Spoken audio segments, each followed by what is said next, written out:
Hola gente de YouTube, soy Videos Creepypasta. En esta ocasión les relato el capítulo perdido de Las sombrías aventuras de Billy y Mandy. Espero los perturbe. The Grim Adventures of Billy y Mandy ha sido una popular serie animada de Cartoon Network, transmitida desde 2001. Por su éxito, ha continuado hasta nuestros días, sufriendo cambios de directores, como cualquier otro programa. En 2006, John Kricfalusi, creador de Ren y Stimpy, tras declararse fan del programa, mandó una carta a Maxwell Atoms, creador del show, para proponerle dirigir un episodio. Aunque Atoms le mandó una negativa, diciendo que no era él quien seleccionaba al personal, sino los ejecutivos de Cartoon Network. Sin embargo, ambos se expresaron mutuo aprecio y se prometieron colaborar más adelante en un proyecto juntos. En las vacaciones de verano de 2007, Atoms recibiría una desesperada llamada telefónica de Kricfalusi, quien le explicaba que era urgente que comenzaran a trabajar en el proyecto inmediatamente.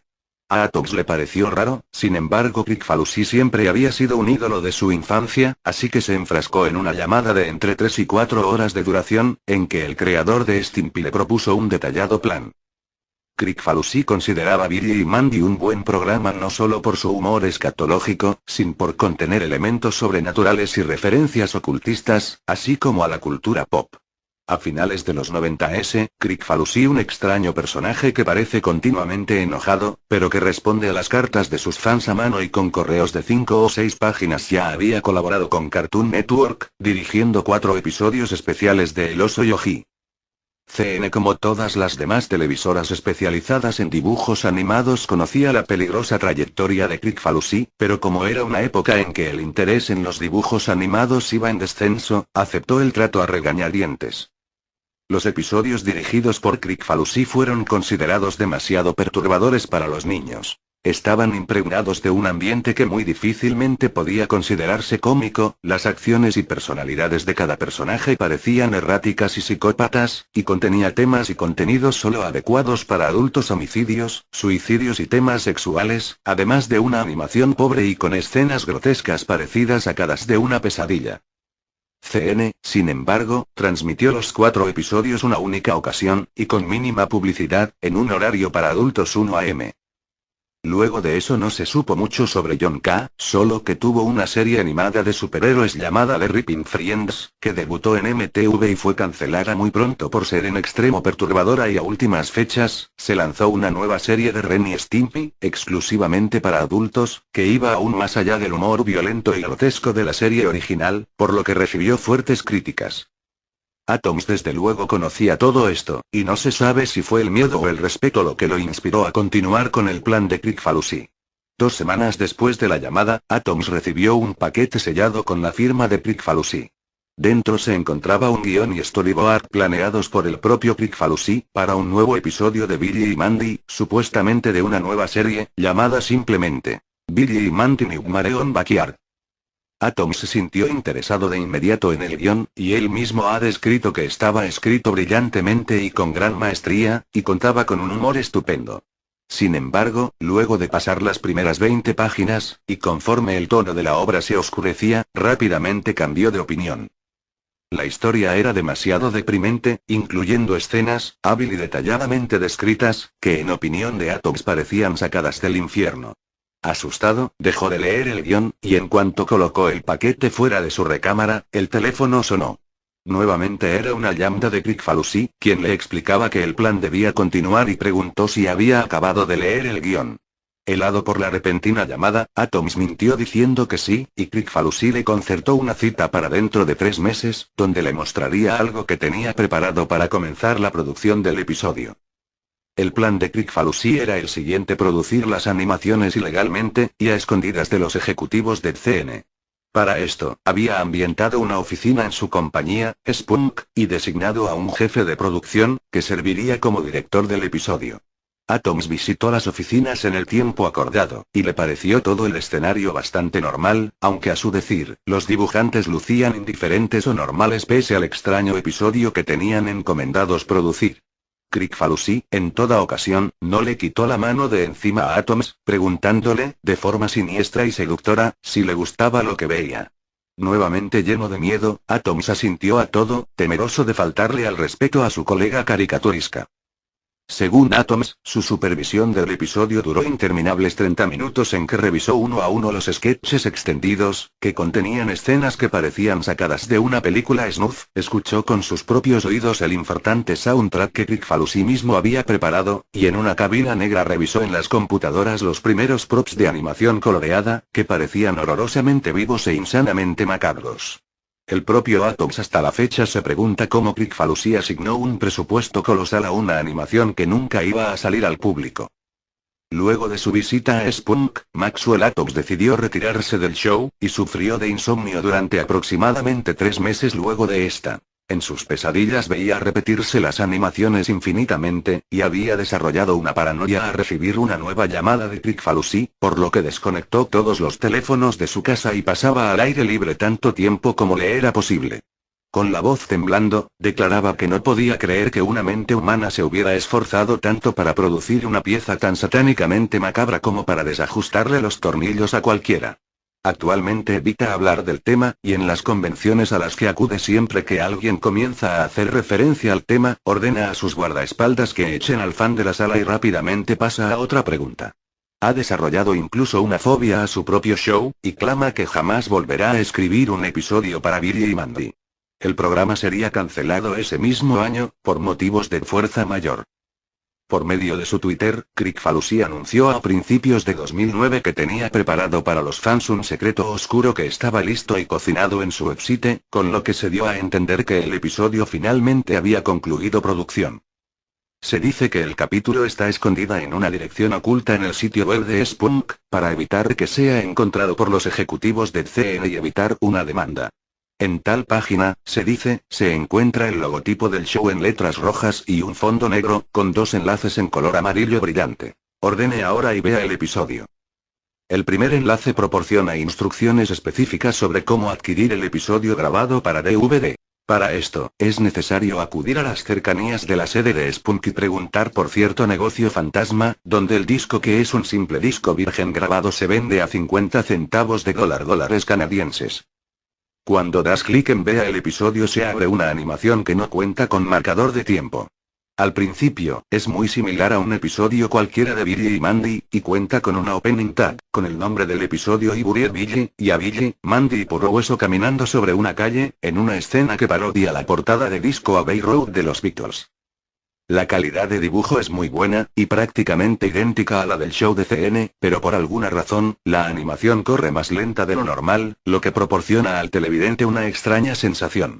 La acción comienza en el pórtico de Billy, donde Puro Hueso, Mandy y Billy discuten sobre el inicio de clases. Las voces de los personajes obviamente no son las de los actores originales. En vez de eso, al parecer se encuentran doblados por John Kricfalusi, y una mujer no identificada. Los diálogos en efecto, son graciosos, pero las expresiones de los personajes y el tono en que dicen las cosas transmiten exactamente lo contrario. Los acentos son demenciales y los personajes hablan como enloquecidos, lo que aunado al ritmo lento en que transcurre la acción, asusta bastante desde los primeros segundos. Luego de eso, 4 figuras cabezonas que parecen caricaturas de los Beatles aparecen cruzando la barda del patio. Estos personajes hablan animadamente, saludando a los televidentes, y caminan de forma similar al que Epon Truckin mientras una alegre tonada que recuerda a Yellow Submarine suena de fondo. Los personajes entran al porche y besan la mano de Puro Hueso, como mostrándole admiración. Billy y Mandy preguntan algo a partir de ese momento, nuestro informante tenía tan crispados los nervios que decidió apagar el sonido y en ese instante, el Beardle parecido a Paul McCartney se arranca la piel y queda desollado vivo, en una toma quieta similar a las de Ren y Stimpy, pero grotesca y detalladamente animada. El personaje chisporrotea sangre y los ojos, saltones y desorbitados, parecen gotear pus, mientras al fondo parparea una pantalla roja insoportable, durante retorciéndose más de 2 minutos. Ahora Puro Hueso tiene una sonrisa totalmente diabólica. Él y los demás Beatles rodean a Billy y Mandy, quienes lucen preocupados. Un círculo de fuego surge alrededor, y Puro Hueso toma a Billy de forma violenta. Billy parece llorar de terror, y entonces Puro Hueso lo desnuda con su hoz y comienza a sodomizarlo con el arma, de una forma totalmente realista, mientras maldice de forma exagerada.